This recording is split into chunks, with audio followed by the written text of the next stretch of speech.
Au Québec, il faut avoir préalablement obtenu un permis de recherche archéologique pour rechercher ou prélever des objets quels qu'ils soient. Les plongées et les prélèvements effectués dans cette émission ont été faits dans le respect de la loi sur le patrimoine culturel et du règlement sur la recherche archéologique. Direction Côte-Nord, où Mario et moi, on va tenter de retrouver un avion mythique qui a marqué l'histoire de l'aviation et qui aurait coulé au fond d'un lac en 1926. D'après le récit des survivants qui étaient à bord du Curtis HS-2L, l'accident aurait eu lieu au nord de cette île. Notre quête est exceptionnelle parce que si on retrouve cet avion, ce serait le seul et unique exemplaire au monde.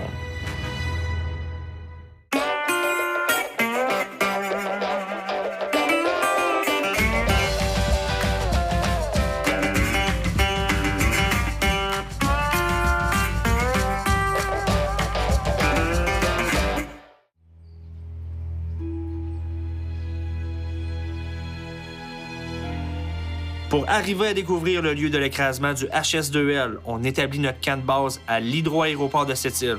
C'est là qu'on retrouve l'instigateur de notre quête, Jean-Paul Le Guilcher. Là, Jean-Paul, on est ici grâce à toi. Puis raconte-moi donc comment tu t'es commencé à t'intéresser à cette histoire-là. Vu que je suis plongeur, mais je suis pilote, j'aurais toujours voulu trouver un avion sous l'eau. Puis en lisant l'histoire de l'aviation de la Côte-Nord, un petit paragraphe qui m'est sorti dans le livre, qu'un avion en 1926 se serait possiblement écrasé à une cinquantaine de milles au nord de cette île. Ça m'a toujours resté dans la tête. Ça fait 15 ans que j'ai ça dans la tête. Mi-juillet 1926, un hydravion à coque, le HS-2L, s'écrase dans un lac situé sur la Côte-Nord. Ces 4 survivants ont raconté leur histoire et j'ai réussi à mettre la main sur leur témoignage. Dans leur récit, ils ont heureusement semé des indices. Et c'est à partir de ça qu'on va tenter de localiser le lac où s'est produit l'accident il y a plus de 100 ans. Il dit qu'il a atterri sur le premier lac après la deuxième fourche de la rivière Moisy. Exactement. Fait que ça, on peut déjà essayer de cibler. On peut regarder, ouais, à partir de la rivière Moisy, qu'on la voit très bien, La deuxième fourche. le crochet dessus. On voit la rivière Moisy. Ouais. Puis ce qui parle aussi, ben, c'est 2000 2000 de long par un demi-mille de large, puis situé à 1000 pieds d'altitude. Vraiment, ça nous situe dans ce coin-là, parce qu'on voit la hauteur des montagnes aux alentours. OK. 2006, 3003. Fait que ça aurait bien l'allure de rentrer dans ce coin-là. Grâce au recoupement de données, on est en mesure de cibler le lac où pourrait probablement se trouver le HS-2L, le lac à l'eau dorée. C'est tout un défi qui nous attend parce que le seul moyen de se rendre au lac à l'eau dorée, c'est en hydravion. L'hydravion, Là, il faut trouver l'épave en utilisant une chaloupe puis un sonore. OK. Tout un défi, ça.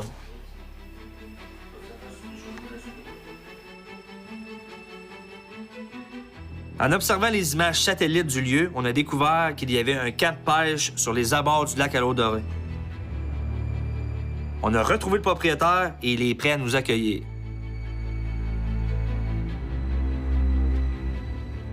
Ces hydravions à coque de patrouille côtière ont été conçus en 1917 pour la US Navy. Les HS-2L sont à l'origine de plusieurs premières dans le monde de l'aviation au Canada et ailleurs. Premier service postal aérien, premier vol de brousse au monde en 1919, premier appareil utilisé en vol régulier de transport de passagers, première patrouille de surveillance des feux de forêt et premier relevé aérien photographique. C'est un appareil historique. Grâce à sa capacité à décoller et amérir sur des rivières et des lacs éloignés des régions urbaines, cette sorte de bateau volant à habitacle ouvert est rapidement devenu l'appareil par excellence pour les vols de brousse au Canada. D'où l'importance de cette découverte majeure.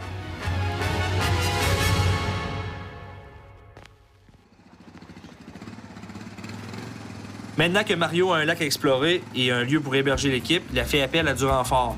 Il peut compter sur un archéologue, Éric, qui va s'assurer que les démarches scientifiques et archéologiques soient respectées. Il y aura aussi Mathieu, un plongeur de soutien, et Gilbert Dumont, le propriétaire du camp de pêche. Il me semble qu'il y a plus de sac à dos que d'eau. J'ai tellement lu d'histoires qui se sont mal terminées là, pour des équipages, des passagers à bord d'hydravions dans des régions éloignées du Québec que je me suis dit que jamais j'allais embarquer dans ce type d'appareil-là. Je regarde les conditions matin, là. C'est les mêmes que vous le sentez. J'embarque plus! C'est pas facile de laisser l'équipe partir sans moi, mais ma phobie des petits avions est trop grande. Fait que c'est mieux comme ça. Mais heureusement, avec les nouvelles technologies, je pourrais suivre les recherches à distance.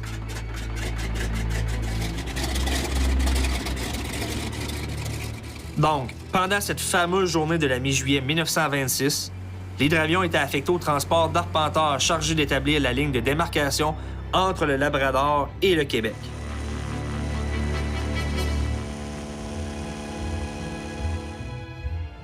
C'est pas un bris mécanique qui a causé l'accident, c'est plutôt le pilote qui a fait une erreur d'évaluation de son altitude.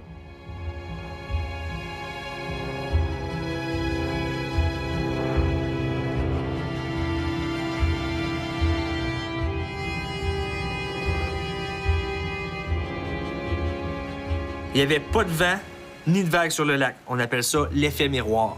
Le pilote pensait qu'il était plus haut, mais c'était pas le cas. Ça a fait que le choc a été brutal. Le nez de l'appareil a touché la surface de l'eau à une très grande vitesse. Les passagers ont été projetés en dehors de l'avion.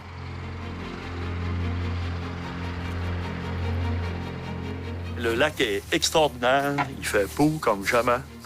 Puis on sait que normalement, il devrait y avoir un avion dans ce lac-là, à quelque part, sous l'eau, dans le fond de l'eau. Et là, on va le trouver. Pour moi, c'est un nouveau défi aussi. Premièrement, chercher un avion, j'ai jamais fait ça encore, même après 44 ans de plongée. Là. Écoute, il n'y a personne qui a vu cet avion-là depuis 1926. Et imagine si on peut la trouver, on peut la voir. Pouf! Ça serait super. Mercredi, ben, on verra la météo. Enfin, il y a de l'orignal ici, pas de trouble. Bon voyage de retour!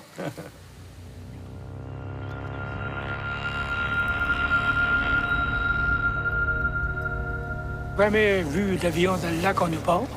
On n'a jamais rien crocheté non plus en pêchant. Ça fait que pour nous autres, là, c'est le lac, là, on n'a pas vu d'avion dans le lac. Là. On va le trouver. On va le trouver, il faut rester optimiste. J'aimerais ça, moi aussi, comme vous autres. Là. Ouais, on va rester optimiste.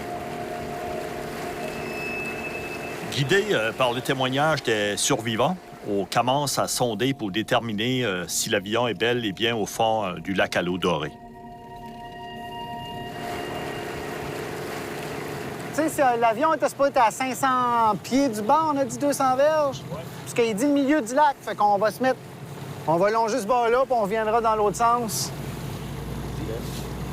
Fait que si tu fais un exercice pour trouver un site archéologique, ça peut être une maison, un avion, un bateau, tu as besoin d'un archéologue, tu as besoin d'un permis au ministère de la Culture. Fait que pour avoir un sonore latéral, pour pouvoir utiliser ça, pour rechercher un bien archéologique, ça te prend un permis du ministère de la Culture. Puis pour ça, il faut que tu sois archéologue. Mi-juillet 1926, les 4 hommes qui prenaient place à bord du HS-2L se sont retrouvés dans l'eau et ont réussi à grimper sur les ailes. Par la suite, ils se sont débarrassés de leurs vêtements, probablement pour être plus à l'aise ou plus légers, puis ils ont commencé à nager vers la rive. Pendant 6 jours, ils ont été exposés aux nuits froides, aux moustiques et à la faim. Ils étaient en sous-vêtements, faut pas l'oublier. Ils se sont construits un abri et ont fait un feu. Et c'est grâce à la fumée que les secours les ont repérés et se sont dirigés vers leur position. Ils ont heureusement été sauvés.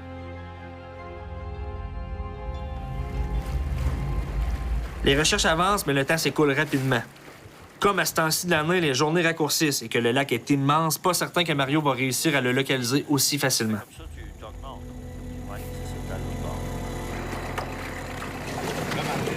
Quoi? Oh, je pense qu'on l'a! En tout cas, il y a quelque chose.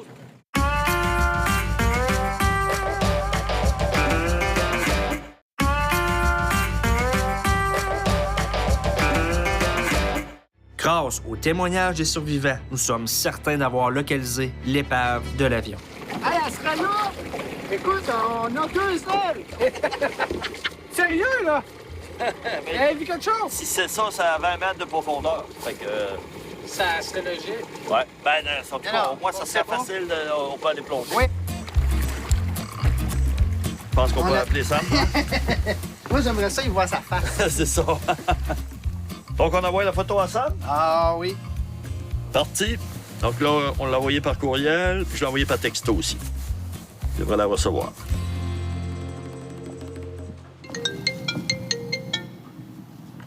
Allô? Allô? C'est Eric, ça?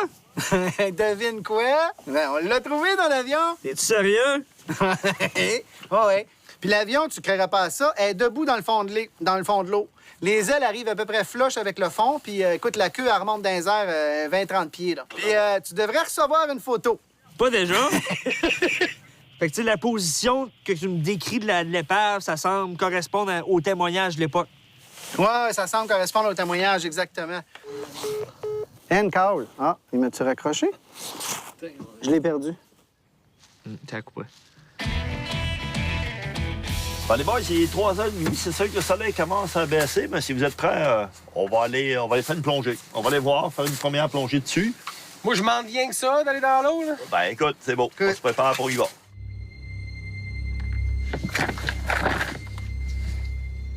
Aujourd'hui, là, ce qui est vraiment important là, pour moi, là, c'est qu'on garde ça large pour tout de suite, pour commencer, OK? Pas s'approcher trop pour essayer de lever le moins de base possible. Non, ça, c'est correct.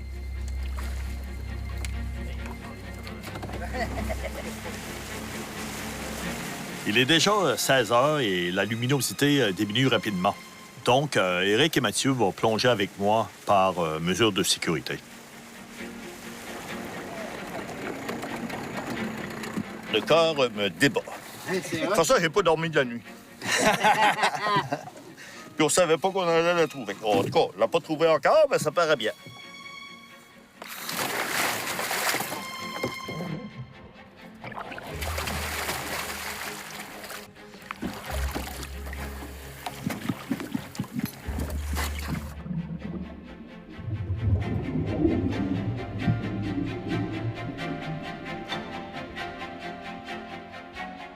Je vis l'aventure différemment.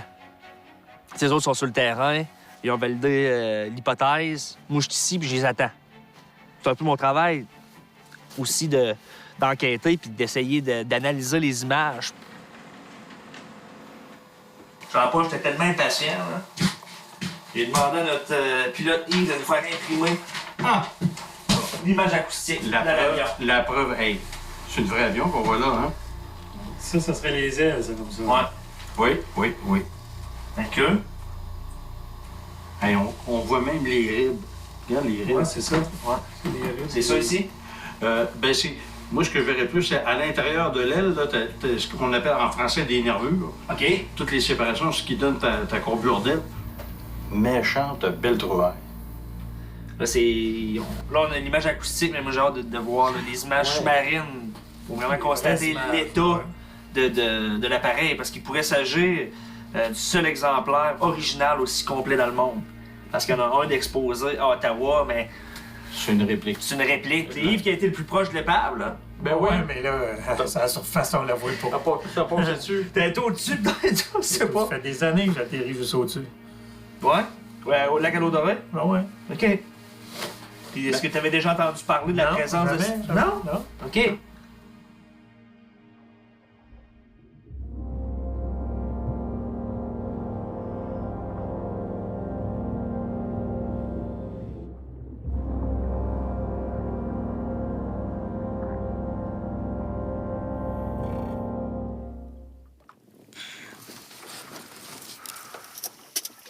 La caméra ne marchait pas du tout. Ça marche pas, hein? Au niveau film, Ça marche pas! j'ai jamais pu recorder. C'est extraordinaire parce que, premièrement, l'avion est là. C'est ça, elle est vraiment comme on l'a vu sur le scan. Ben, on va retourner demain, là. On va regarder qu'est-ce que la caméra a, puis on va tourner devant. Une journée bien remplie qui, malheureusement, se termine avec une méchante déception. Mais je vais tenter de réparer la caméra, là. Il me reste quand même toute la soirée, puis même toute la nuit s'il faut. Et j'espère qu'après tout ça, je serai capable de rapporter des images à Sam. Au cours de mes recherches, j'ai découvert une entrevue faite avec Henri-Paul Boudreau, un ancien pilote de la Côte-Nord, qui partage des informations intéressantes sur les rescapés. Ça, c'est un HS2L, là, ce qu'on appelle la vigilance. Là. C'est à cette île, c'est en 1926. Ça, c'est derrière la maison de chez mes parents. C'est derrière chez vous, ça. Ah oui, c'est dernier. Ces pilotes-là demeuraient chez mes parents. Farrington. En fait, Farrington, il y a eu un accident pas loin de cette île. Farrington, c'est notre pilote. Oui, un peu qui partait de Cécile, oui. Fait que Farrington, avec les 3 autres passagers, la journée qui sont écrasés dans le lac à l'eau dorée, sont partis de cette île. En tant qu'aventurier de l'histoire, c'est un peu frustrant de ne pas avoir été sur le terrain avec les gars pour valider mes hypothèses, mais il y a du positif. Je suis devenu un as de la patience. J'espère que demain, l'avion va enfin nous dévoiler tous ses secrets.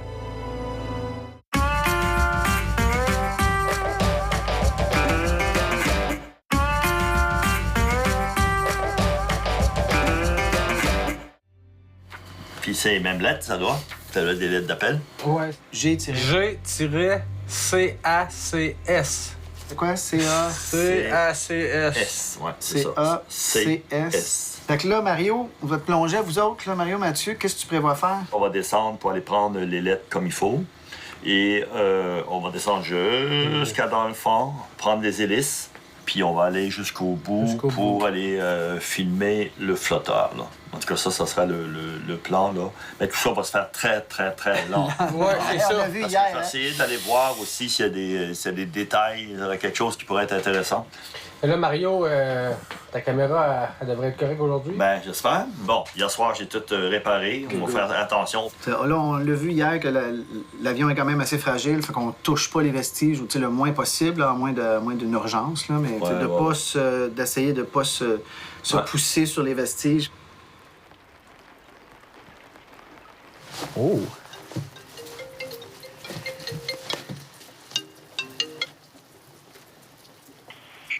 Allô? Salut Sam, c'est Mario, ça va? Ben oui, ça va, mon Mario. J'attendais de tes nouvelles avec impatience.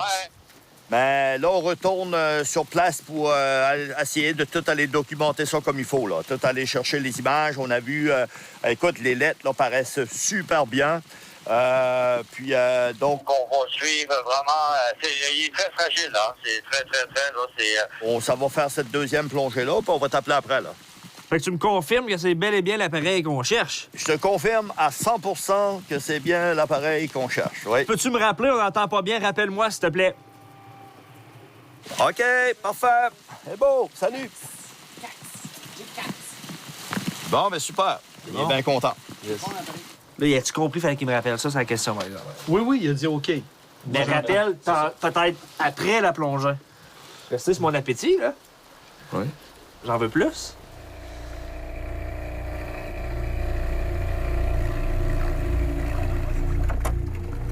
Pour cette deuxième journée, Mathieu m'accompagne.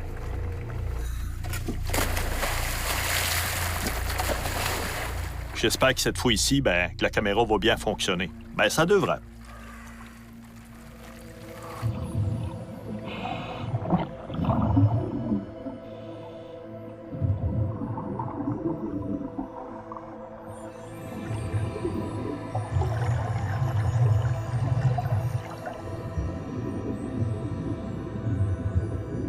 On l'appelle le lac à l'eau dorée, mais c'est doré rouge.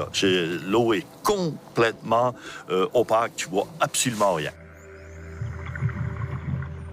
Mes 2 lampes sur ma caméra vont bien sûr illuminer, puis même le rayon de la lumière, c'est des lumières très fortes, là. Puis ça peut pas aller à plus qu'à peu près 1 mètre, tellement l'eau est opaque.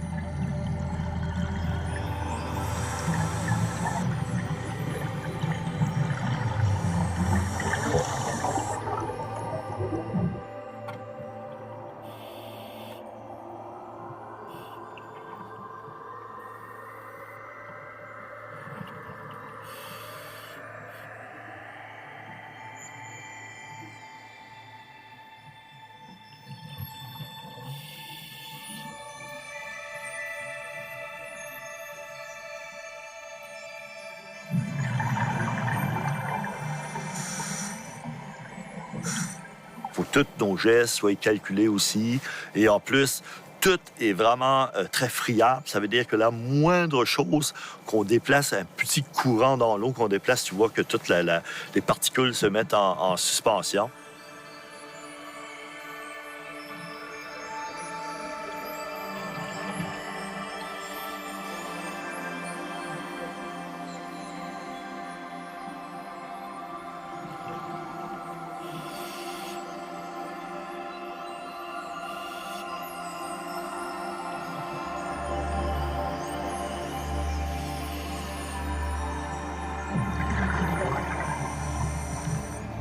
Je dirais qu'au niveau de la plongée comme telle, le fait que ce soit opaque comme ça, ça me fait vraiment penser à des plongées extrêmement profondes.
Bon, là, ça a marché.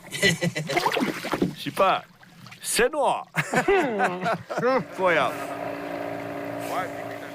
On devait repartir aujourd'hui, puis là, ben, le brouillard s'est installé. La pluie, on est ici pour une journée, 2 jours, 3 jours. Ben, il fait beau quand même dans notre cœur. On a trouvé l'avion et on partira quand on partira. Hein?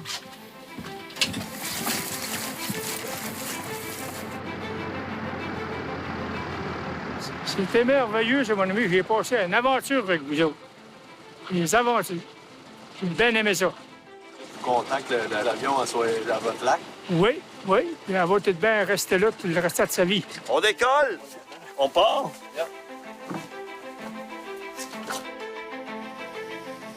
C'est vraiment une découverte majeure, tant pour la région de la Côte-Nord que pour le Canada et même les États-Unis. Cet appareil-là a été conçu pour la US Navy pendant la Première Guerre mondiale. C'est pas rien. Yes, sir! Content de vous voir! Mission accomplie! À titre personnel, c'est la première fois que je participe à l'identification d'un avion. Ah, ben c'est lui! Salut! J'ai assez hâte de voir ça. Regarde le flotteur ici. Mais c'est fou, hein? Ça fait 100 ans qu'il est là. C'est une des plus grandes aventures à laquelle j'ai participé dans ma vie. Avec Mario Cyr, on forme toute une équipe. Mais rien n'aurait été possible sans Jean-Paul Le Guilcher, qui a initié la quête. Vous avez aidé à réaliser un rêve que je pensais même pas que ça allait arriver. Fait que écoute, merci à vous tous. Travail d'équipe. Ouais. Ouais. Gros travail d'équipe. On va revenir sur la Côte-Nord, Eric. On va trouver d'autres épaves. Je fais ce travail-là pour vivre des moments comme ça. Comme tu veux.